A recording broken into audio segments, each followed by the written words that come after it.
Salut à tous, on se retrouve pour l'épisode numéro 375 de l'After Zap Image. N'hésitez pas à télécharger OneFootball, la meilleure appli sur le foot. L'actu, les résultats en plus ce soir, gros match de Ligue des Champions si vous voulez suivre toute l'actu. Eh bien ça se passe sur OneFootball, les liens sont dans la description. Nous, on commence avec une première info, José Mourinho qui a été aperçu hier à l'aéroport de Lyon. Alors pour le moment, il n'y a eu aucune confirmation que ce soit de la part de Mourinho ou de la part de l'Olympique Lyonnais. On ne sait pas s'il y a eu une éventuelle rencontre entre les deux parties, mais il a été aperçu quand même du côté de Lyon, peut-être pour discuter d'une arrivée potentielle l'année prochaine.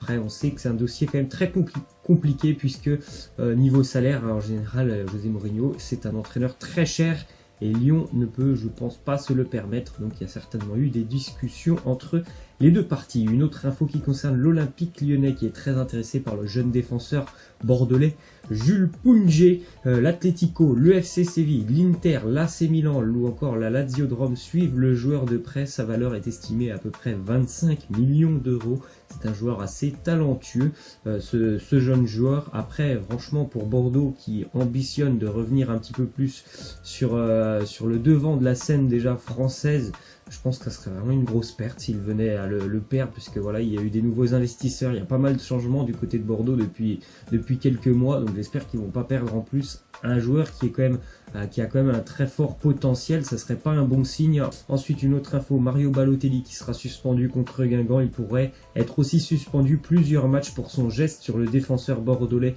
Pablo. C'était le week-end précédent. Pablo, il a été exclu, mais pour Balotelli, je pense que voilà, il y a comme c'est dit dans la déclaration, je pense vraiment qu'il y aura une suspension un peu plus lourde que le simple match face à Guingamp pour Balotelli, parce que bon bah voilà, il y a ce geste du coude sur Pablo.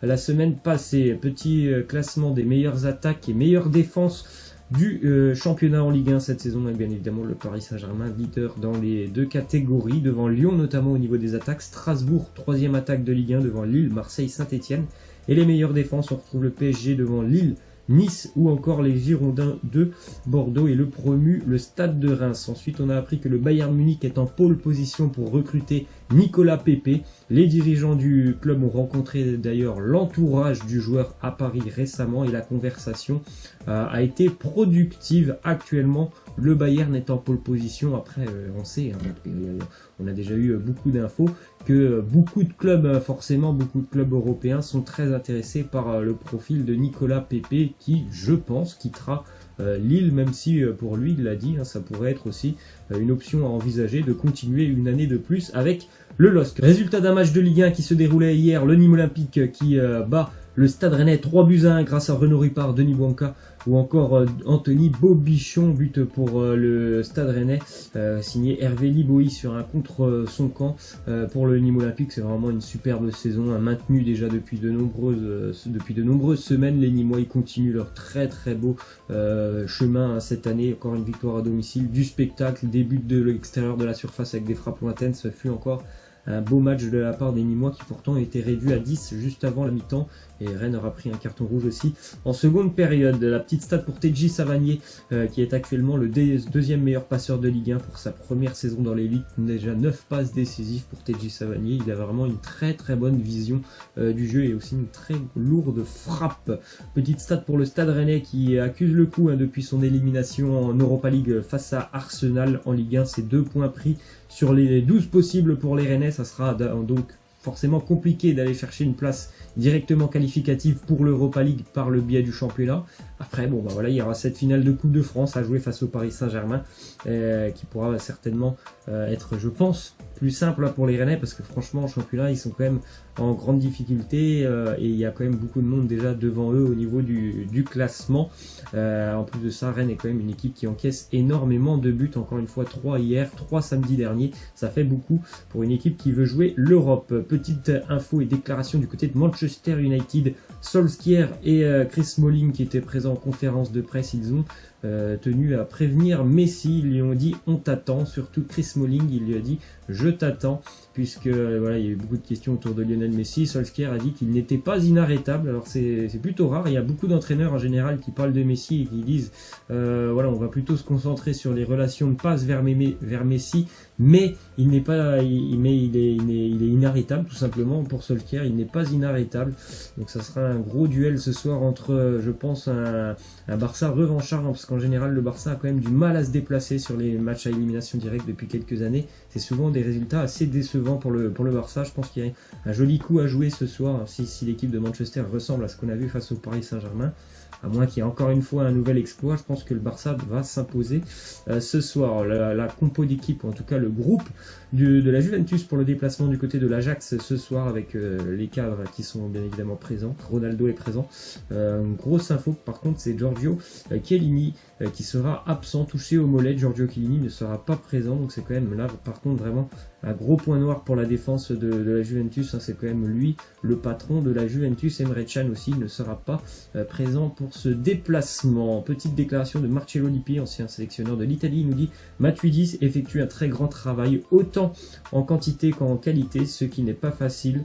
Et c'est pour cela qu'il est devenu un point de repère pour la Juventus, et que tous les entraîneurs qui l'ont eu en sont tombés amoureux. Alors certes, on sait tous que Blaise Matuidi, c'est pas le meilleur joueur niveau technique, mais par contre sur le terrain, quand faut aller bagarrer, quand faut courir beaucoup de kilomètres, quand faut répéter les efforts, là je pense qu'il n'y en a pas beaucoup dans le foot actuellement qui peuvent être au niveau de Blaise Matuidi. C'est pour ça que voilà, c'est un joueur qui est apprécié partout, parce que voilà, dans l'effort il ne rechigne jamais, et c'est super important pour des équipes qui veulent aller très très loin, notamment en Ligue des Champions comme la Juventus. Résultat hier entre Tottenham et City, victoire pour les Spurs 1-0 grâce à Heung-min Son. Tottenham remporte donc son premier match en Champions League dans son nouveau stade. Ça reste tout simplement ouvert pour le match retour, ça sera une autre affaire du côté de Manchester, même si vraiment Manchester sur les matchs à élimination directe, un petit peu comme le Barça depuis quelques années, c'est beaucoup plus compliqué qu'en Première Ligue.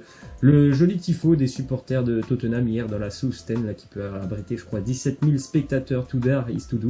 Osé sait faire hier, Tottenham a osé défier cette équipe de City avec cette ultra possession qui pourtant n'a pas accouché de grosses occasions. Franchement, City n'a pas eu beaucoup d'occasions hier, mis à part ce penalty stoppé par Hugo Lloris. D'ailleurs, on voit la petite image, l'arrêt sur image avec la parade d'Hugo Lloris. En plus de ça, Hugo Lloris est le premier gardien à avoir stoppé plusieurs fois un penalty frappé par Sergio Aguero depuis son arrivée en 2006. Donc bravo à Lloris, qui a d'ailleurs aussi stoppé les 3 derniers penaltys auxquels il a fait face. Pour Aguero, c'est vraiment un attaquant assez redoutable. Après voilà, il y a eu vraiment hier ce penalty raté qui pouvait permettre vraiment à City de faire un gros coup. Au bout de 10 minutes de jeu déjà de mener 1-0, ça aurait changé la physionomie du match. Il n'a pas été capable de terminer le job en finissant et en mettant au fond ce penalty. Malheureusement pour Tottenham, il y a quand même eu un nouveau coup dur lors de ce match. Vous allez voir sur cette image la nouvelle blessure pour Harry Kane.